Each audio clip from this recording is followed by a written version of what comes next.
क्या हुआ प्रिय?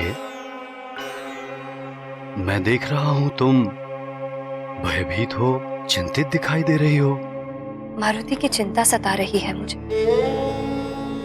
बार बार संकट घेर लेते हैं। वो दानव वृक्षासुर कैसे अपनी भयानक शाखाओं से मेरे नन्हे से पुत्र पर आक्रमण कर रहा था। वो देखकर तो कोई भी मां भयभीत हो जाएगी।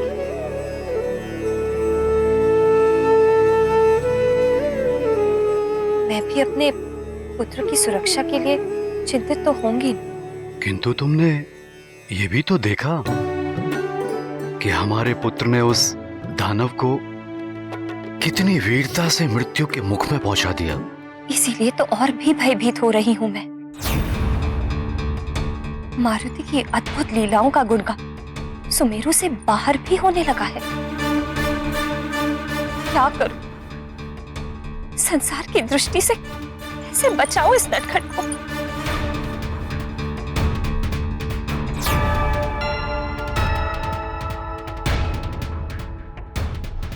चिंता की आवश्यकता नहीं है प्रिय। मैंने मारुति की सुरक्षा की सारी व्यवस्था कर दी है। भवन के चारों ओर अतिरिक्त पहरेदारों की नियुक्ति की है और सबको निर्देश दे दिया है कि मारुति पर पूर्णतः दृष्टि बनाए रखें।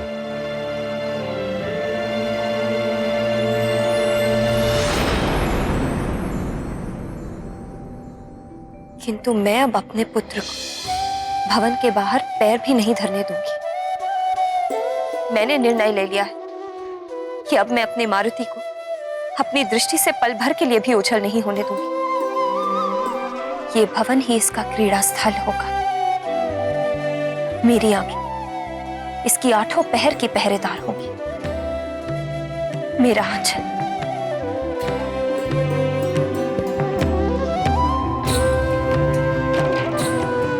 मेरा आंचल इसको हर बला से, हर संकट से दूर रखेगा। अतिबल!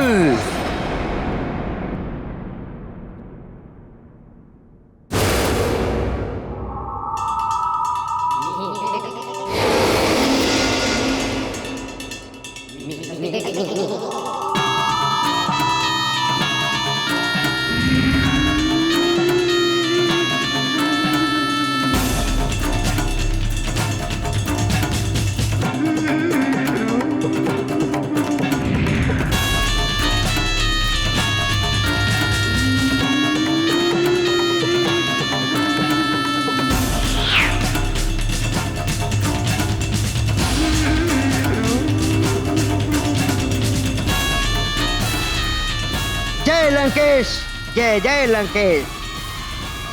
आपने किया स्मरण, मुझे नहीं लगा एक क्षण। उपस्थित है अतिबल, जिसमें है बल बल, बल बड़ा बल बल।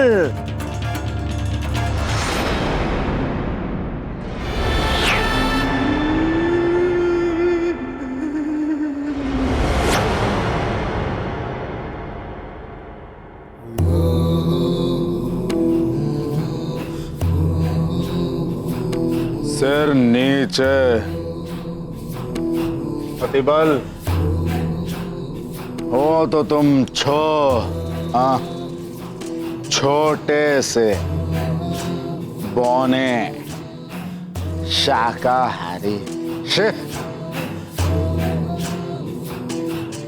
तुम्हें तो रसीले फल प्रिय लगते हैं। असुरों के नाम पर तो तुम धब्बा हो।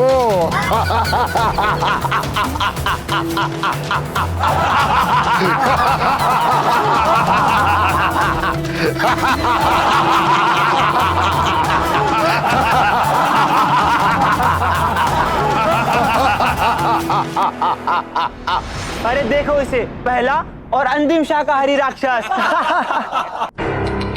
घास फूस का सेवन करने वाला। मांस का भक्षण किया होता तो बच्चे से बड़ा हो जाता ये। इससे बड़ा तो मेरा मुक्का है।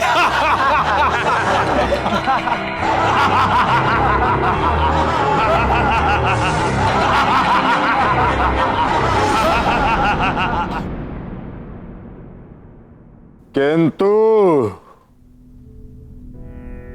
छल कपट और चतुराई में मेरे अतिरिक्त इस पूरे दरबार में तुम्हारी समानता और कोई नहीं कर सकता अतिबल।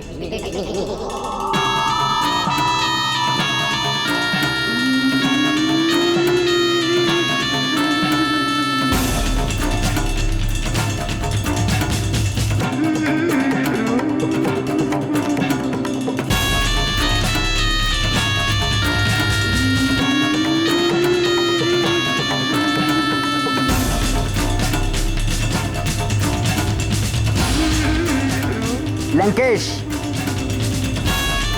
मैं दूर से ही किसी के भी मन की बात अपनी शक्ति से भांप लेता हूं। जहां खड़ा होता हूं उसी वस्तु में ढलकर स्वयं को छुपा लेता हूं, चाहे वो पत्थर का स्तंभ हो या कोई सिंहासन। तुम्हारी इन्हीं विशेषताओं के कारण ही तो हमने तुम्हें यहां स्मरण किया है अतिबल। तो बताइए लंकेश, मैं अपने छल बल और चतुराई से धरती आकाश या पाताल में से किसका सीना चीरकर उसकी गुप्त योजनाओं का पता लगा के लाऊं? बताइए।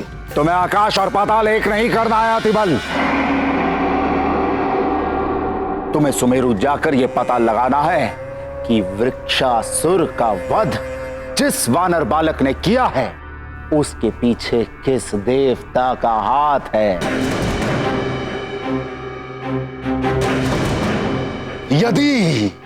यदि उसके पीछे इंद्र का हाथ है तो बड़ा आनंद आएगा, महादेव की सौगंध, बड़ा आनंद आएगा। उसे मैं उसके इस दुस्साहस के लिए इतने प्रेम से सताऊंगा और एक ऐसा आघात करूंगा कि वो तीनों लोकों में उछलता फिरेगा। समझ गए ना? जय लंकेश, सब समझ गया अतिबल। जिसमें है बल बल बल बला बल बल।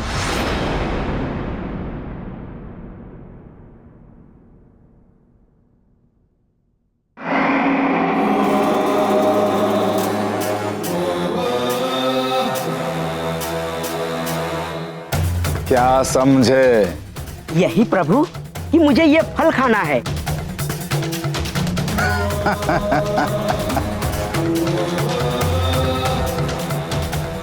क्या समझे?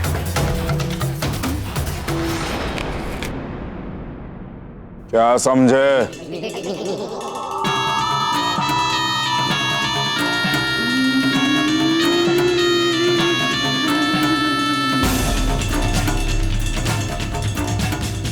यही लंकेश कि सुमेरु जाकर उस वानर बालक की शक्ति के पीछे किस देवता का हाथ है ये पता लगाएगा ये अतिबल।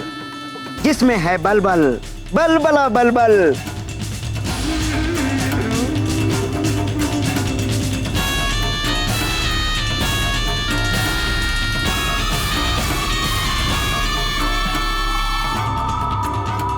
चला सुमेरु अतिबल। जय लंकेश। अब ध्यान से सुन लो तुम सब। आतंक, व्यभिचार और अत्याचार का डंका पूरी पृथ्वी पर गूंजना चाहिए।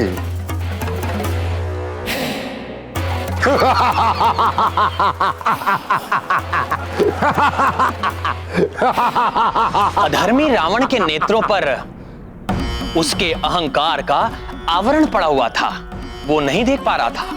जिसे वो तुच्छ वानर बालक समझ रहा है वही एक दिन उसके अहंकार को चूर चूर कर देगा।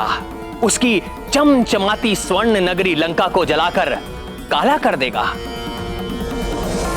उसे लग रहा था कि मारुति के क्रियाकलापों के पीछे किसी देवता का हाथ है। वो ये नहीं जानता था कि मारुति किसी देवता की योजना का हिस्सा नहीं, अपितु स्वयं उसके आराध्य देव शिव शंकर का अंश है। और पुत्र, स्मरण रखना, भवन के प्रांगण से नहीं जाओगे, और जो भी करना माँ से पूछकर ही करना। प्रिय,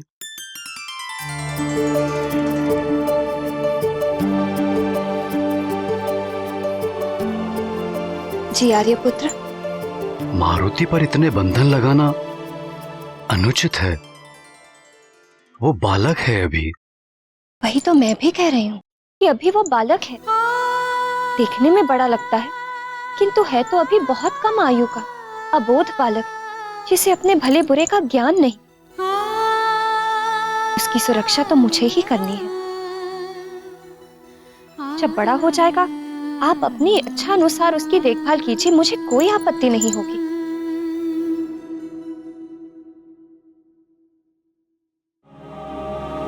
माँ हो तुम, जैसी तुम्हारी इच्छा।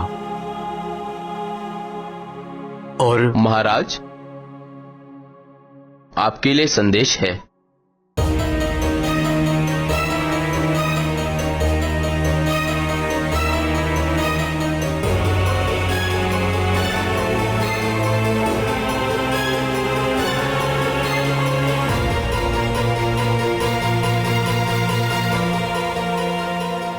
मुझे अपने राज्य से बाहर जाना होगा।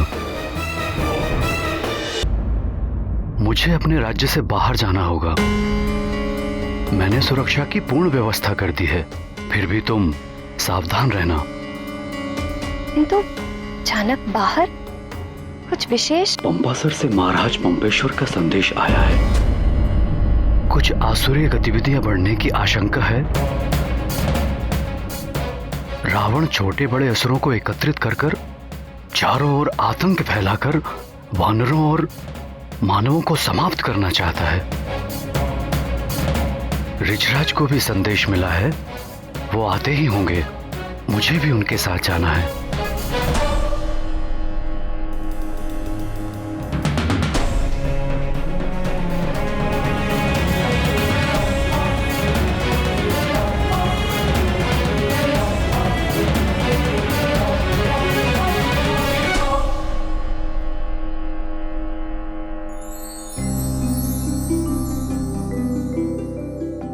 बस अब मारुति के नेत्रों में अंजन लगाना है।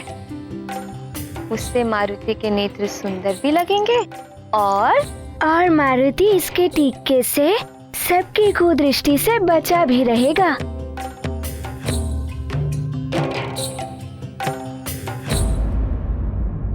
माँ, अब मारुति अपने मित्रों के साथ खेलने जाएगा, है ना माँ? मारुति अब से यहीं खेलेगा, अपने भवन में? किंतु यहाँ मारुति के तो कोई मित्र ही नहीं है। मारुति किसके संग खेलेगा? मैं बताती हूँ ना, यहाँ बहुत कुछ है खेलने के लिए।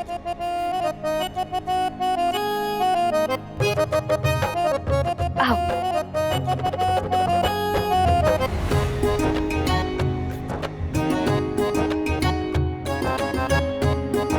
ये देखो कितने सुंदर खिलौने हैं। ये लट्टू, ये घोड़ा गाड़ी, ये हाथी। इनके साथ खेलो, मारुति को बहुत आनंद आएगा। किंतु माँ, मारुति को अपने मित्रों के साथ वाटिका में खेलने में बहुत आनंद आता है। मारुति वाटिका में ही खेलेगा। अरे पुत्र, एक बार इन खिलौनों के साथ खेलकर तो देखो, बहुत आनंद आएगा। किंतु मारुति अपने मित्रों के साथ वाटिका में क्यों नहीं खेल सकता?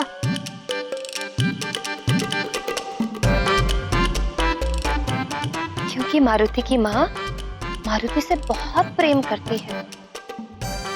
मारुति के बिना माँ का कहीं मन ही नहीं लगता। माँ मारुति को नहीं देखती तो उदास हो जाती है। क्या मारुति अपनी माँ को उदास देखना चाहता है?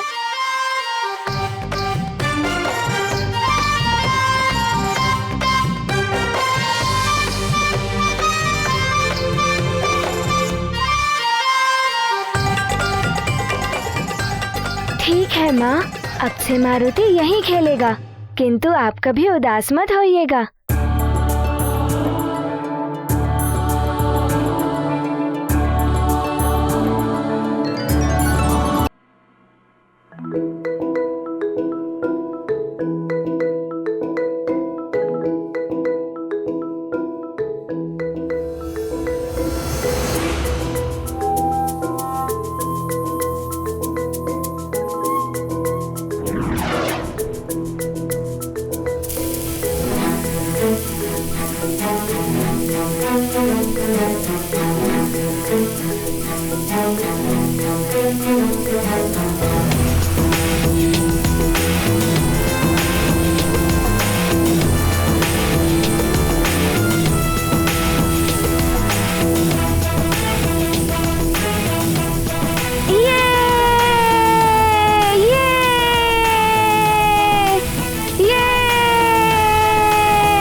मारुति पुत्र, अब इससे नहीं, तुम गेंद से खेलो।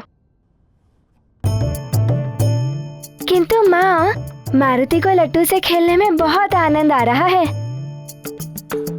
पुत्र, इस लट्टू से देखो ना कितने स्थानों पर खरोंच और गड्ढे बन गए हैं। तुम गेंद से खेलो, तुम्हें बहुत आनंद आएगा।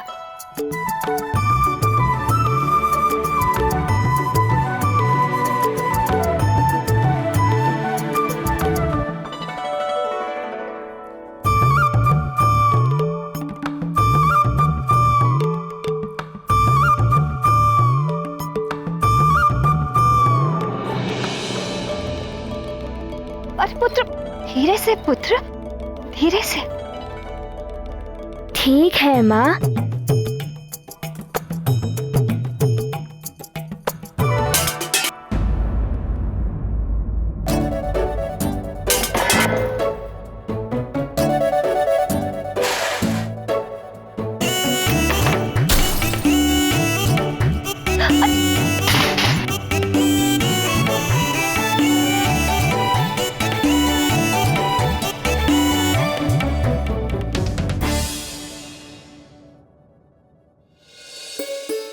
हे शिव शंकर, हे भोलेनाथ, कैसे समझाऊं इसे?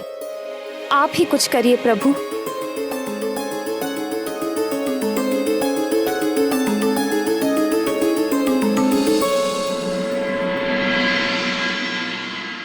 में ब्राह्मणों को जाप करते देख मारुति भी मृत्युंजय जाप शुरू करते हैं। उधर लंका में असुर राज रावण को अपने असुरों के द्वारा समस्त लोगों पर हो रहे अत्याचारों का समाचार मिलता है, किंतु वृक्षासुर का वध एक वानर के हाथों सुनकर रावण आश्चर्यचकित रह जाता है। शंभ साधन के पुत्र वृक्षासुर की मृत्यु, जिसने भी ये दुस्साहस किया है, महादेव की सौगंध, उसका अंत निकट है। उसे मैं स्वयं अपने हाथों से मृत्यु दूंगा, एक निर्मम मृत्यु। इधर मृत्युंजय जाप के साथ ही मारुति के बढ़ते शरीर को देखकर माता अंजना फिर से चिंतित हो जाती हैं। अब आगे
क्या हुआ प्रिय? मैं देख रहा हूं तुम भयभीत हो, चिंतित दिखाई दे रही हो। मारुति की चिंता सता रही है मुझे। बार बार संकट घेर लेते हैं।